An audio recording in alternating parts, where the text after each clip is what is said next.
सर्दी का मज़ा तो तभी आता है जब नरम बिस्तरों में बैठ के गर्मा गर्म चाय के एक कप के साथ हेल्दी और डिलीशियस सुपर फूड खाने को मिल जाए। और सुपर फूड भी ऐसा जो कम मेहनत में बने, कम बजट में बने और कम टाइम में बने तो मज़ा ही आ जाए। तो अस्सलाम वालेकुम जी, कैसे हैं आप सब? उम्मीद करती हूँ सब खैरियत से होंगे। तो आज मैं आपके साथ कम बजट में एक हेल्दी और ताकत से भरपूर पंजीरी की रेसिपी शेयर करने लगी हूँ, जिसे आप एक मर्तबा बना के महीना भर सेव करके भी रख सकते हैं। वीडियो बहुत अच्छी लगेगी आपको इंशाअल्लाह ताला। वीडियो पसंद आए तो लाइक और शेयर कर दें और चैनल को सब्सक्राइब कर दें। तो चलिए सीख लेते हैं कि हमने ये सुपर फूड किस तरीके से बनाया है। बिस्मिल्लाहिर्रहमानिर्रहीम। इस मज़ेदार और हेल्दी पंजीरी को बनाने के लिए हमें सिर्फ और सिर्फ 2 टेबल स्पून के बराबर देसी घी चाहिए। देसी घी ही जाएगा इसमें, आपने डालडा घी या कुकिंग ऑयल का इस्तेमाल नहीं करना, ठीक है। घी को मेल्ट करने के बाद हम इसमें शामिल कर देंगे सूजी। यहाँ पर सूजी मैंने 150 ग्राम ली है। ये देखें, 1 कप भर के बारीक वाली सूजी का इस्तेमाल किया है मैंने। तो हमने इस घी के अंदर सूजी की भुनाई करनी है तकरीबन 5 से 6 मिनट। लो टू मीडियम फ्लेम पे करेंगे। अगर आपका जो पैन है उसका तला थोड़ा सा मोटा है तो फिर 7 से 8 मिनट आपको लग जाएंगे, लेकिन अगर पतले तले वाला पैन है तो उसमें 5 से 6 मिनट में आपकी सूजी भुन जाएगी, मगर फ्लेम को आपने लो पे रखना है, ऐसा ना हो कि सूजी जल जाए। तो तकरीबन 8 मिनट के बाद यहाँ पर सूजी भुन चुकी है। आप देख सकते हैं इसका कलर भी गोल्डन से ब्राउन की तरफ होता जा रहा है और इसमें भुनी हुई बड़ी ज़बरदस्त सी खुशबू भी आ रही है, ठीक है। जब इस तरीके से सूजी भुन जाएगी तो फिर हम इसमें एक ऐसी चीज़ शामिल करेंगे जो हमने इसी टाइम पे ही शामिल करनी है, इससे पहले नहीं करनी। सूजी की भुनाई करने के बाद आधा कप भर के मैंने ले लिया है नारियल का बुरादा।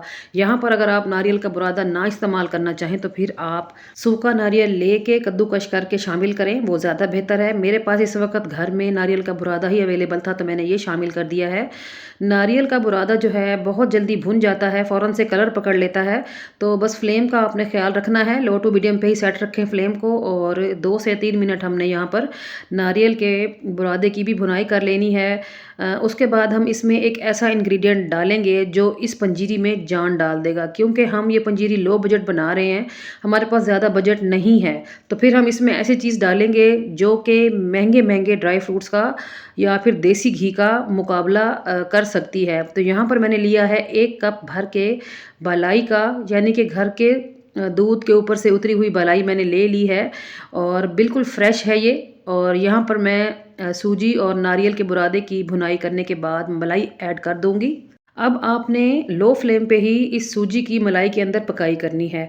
आहिस्ता आहिस्ता करके मलाई पकती जाएगी और घी में तब्दील होती जाएगी।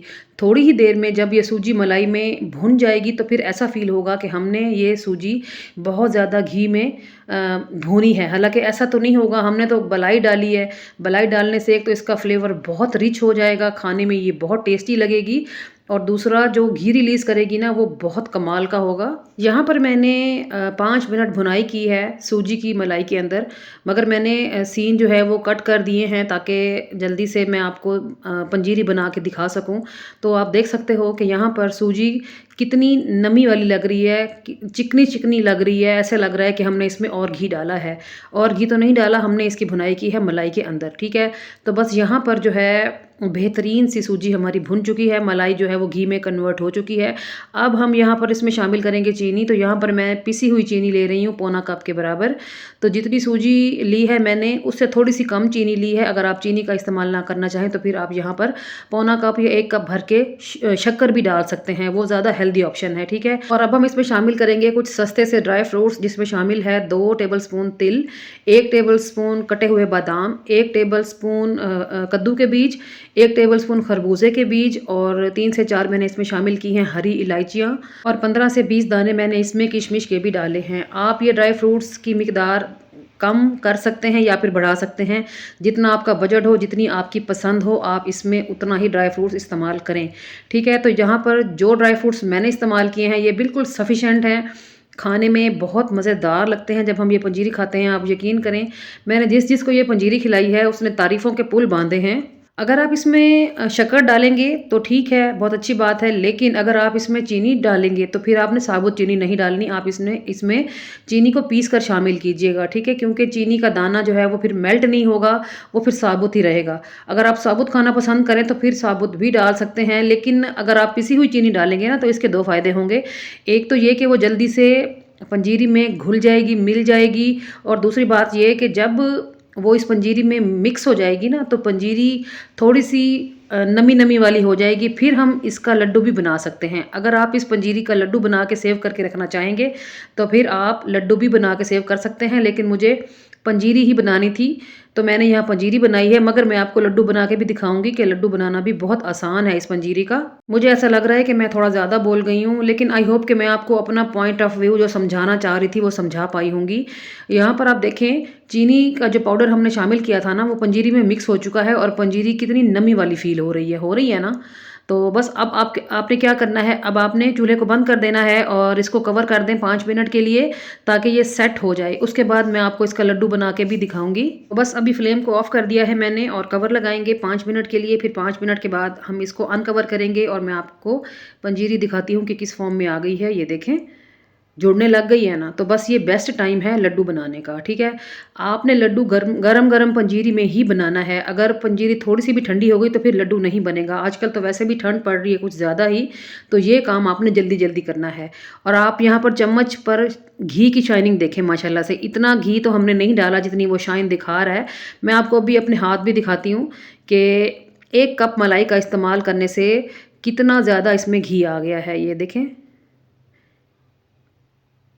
देखें मेरा हाथ देखें, कितनी शाइनिंग है घी की। तो बस ये थोड़ा-सा ठंडा हो जाए तो फिर हम इसके लड्डू बनाएँगे। और बाय द वे मैं आपको बताती चलूँ कि ये जो पंजीरी की रेसिपी मैं आप लोगों से शेयर कर रही हूँ ना, ये मेरी अपनी पर्सनल क्रिएशन है। आपको पंजीरी बनाने की ये रेसिपी कहीं भी नहीं मिलेगी, चाहे आप पूरा यूट्यूब छान लें। और ये इतनी कमाल की पंजीरी है ना, आप एक बार बना के इसको रखेंगे, फिर जब आप इसको खाएँगे तो आपको फ़ील होगा कि आपके जिस्म के अंदर जो बीमारियाँ हैं जो तंग करती हैं आपको, थकावट है, कमर दर्द है, सर दर्द है, पट्ठों का खिंचाव है, वो दूर होता जा रहा है। तो इस पंजीरी को आप ज़रूर बनाएँ जब तक सर्दियाँ हैं। तो यहाँ पर आप देख सकते हो, मैंने आपको लड्डू बना के दिखा दिया है, मगर मैं यहाँ लड्डू नहीं बना रही। मैं इसको पंजीरी की फ़ॉर्म में ही सेव करके रखूँगी। तो मैंने इसको हल्का-फुल्का सा ठंडा करने के बाद डिश आउट किया है। आप ये पंजीरी की रेसिपी अपने पास ज़रूर सेव कर लें, फिर आप इसको बनाएँ, बना के भी महफ़ूज़ करके रखें और दिन में 2 मरतबा आप इसको खा सकते हैं। 3 से 4 चम्मच सुबह खा लें, 3 से 4 चम्मच शाम में खा लें, क्योंकि हमने इसके अंदर ज़्यादा ड्राई फ्रूट्स का इस्तेमाल तो नहीं किया, तो ये इतनी गर्म भी नहीं है, तो आप इससे फ़ायदा उठा सकते हैं। और ये पंजीरी खाने में उम्र की कोई कैद नहीं है, इसको बच्चा भी खा सकता है, बड़ा भी खा सकता है और बूढ़ा भी खा सकता है। आप यकीन करें, जब आप इसको खाएँगे ना, आप देखेंगे कि आपके जिस्म के जो दर्द हैं वो गायब होते जा रहे हैं और इंशाअल्लाह ताला डॉक्टरों के चक्कर लगाने से भी आप महफूज हो जाएँगे। यहाँ पर मैंने आपको डिश आउट करके थोड़े से ड्राई फ्रूट से मज़ीद गार्निश करके दिखाया, कितनी शानदार और कितनी खूबसूरत हमारी पंजीरी बनी है। और जायके में तो बेमिसाल थी माशाल्लाह से, आप बाइट देखें कितनी कमाल की बनी है और इतनी लज़ीज़ थी कि खाने बैठें तो दिल करता था कि बस खाते ही जाएँ। तो कैसी लगी आपको मेरी आज की रेसिपी, ज़रूर बताना है आपने। उम्मीद करती हूँ अच्छी लगी होगी। अच्छी लगी है तो प्लीज़ वीडियो को लाइक और ज़्यादा से ज़्यादा शेयर कर दें, ताकि आपके साथ-साथ आपके प्यारे भी इस रेसिपी से फ़ायदा उठा सकें। जब भी ये रेसिपी बनाएँ तो फीडबैक ज़रूर दें और साथ ये भी बताना है आपने कि आपने मेरी इस रेसिपी को दुनिया के किस कोने से बैठ के देखा है, कौन-सा शहर है, कौन-सा मुल्क है, ताकि मैं आप सब लोगों का दिल की गहराइयों से शुक्रिया अदा कर सकूँ। तो ये थी मेरी आज की अमेज़िंग रेसिपी। चलती हूँ, कल फिर मुलाकात होगी किसी और शानदार सी रेसिपी के साथ। तब तक अपना ख़्याल रखिएगा। ओके जी, अल्लाह हाफ़िज़।